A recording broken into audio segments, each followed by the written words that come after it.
We did an episode a couple of months ago with Ghostly International, and we talked with Molly Smith, who's in charge of production and putting together the records and cassettes and CDs. And I wanted to talk to you about how to put together artwork for artists on your label. And then we talked on the podcast how important artwork actually is. Even though it's subjective, we know that there are album covers that stay with us over the decades.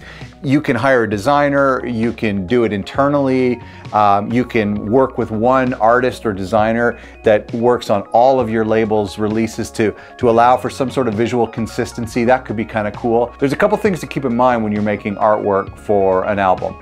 Number one, does the artwork give the album a brand?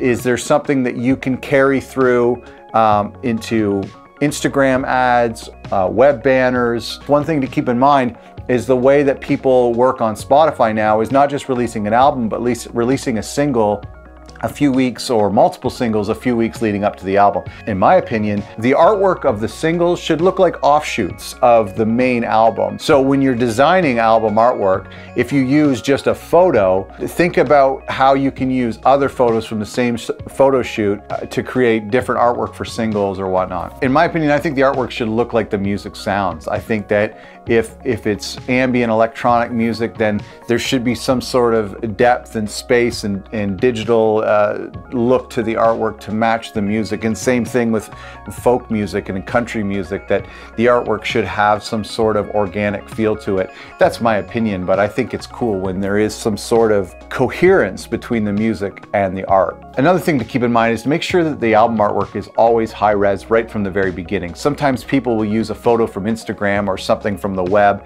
and it looks fine when it's really small on your phone or even in iTunes.